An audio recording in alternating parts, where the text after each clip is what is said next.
5:30 on this Friday evening. Topping our news this half hour, we do have an I-Team exclusive. A family on Staten Island is angry after they say their car was seized by NYPD officers with no paperwork explaining why, no other explanation.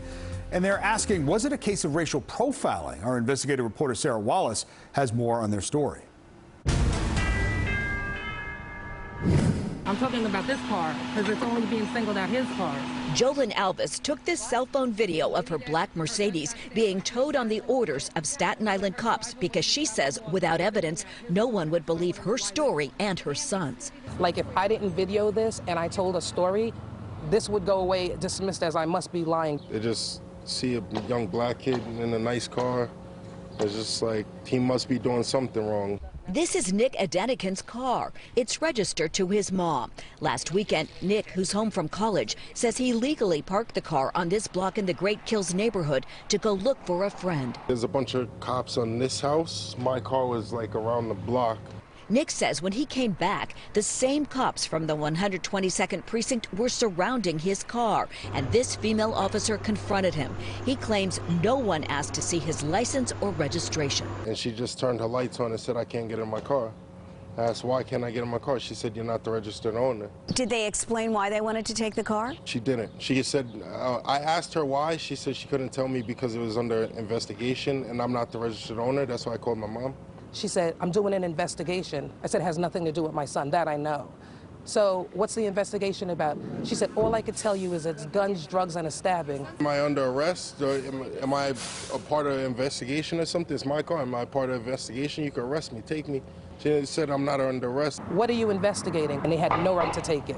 They had no right to have him there. They had no right to tell him not to touch his car. They had no right to touch his car. The car put on a flatbed truck. You can hear what sounds like the front being scraped against the pavement.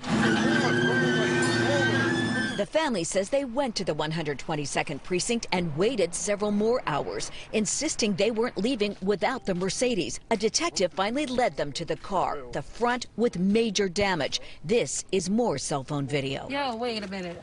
Nah. Who's fixing the bumper? This is it's $9,000 in damage to fix it.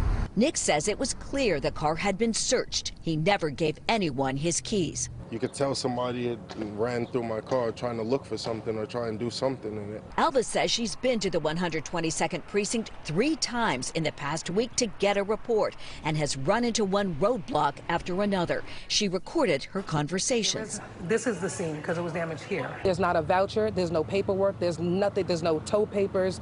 The family has filed a complaint with Internal Affairs and says they're not going away quietly. They believe their experience is exactly the reason why people are protesting. I want them to fix his car, and I sure want NYPD to apologize to him. It's not about suing because he doesn't need their money. It's about you're going to apologize and not treat my son like he's any different hanging out on another side of Staten Island on the South Shore because it's Caucasian. We did reach out to the police department and we're told there is an active internal investigation. From the New York section of Staten Island, Sarah Wallace, News 4 New York.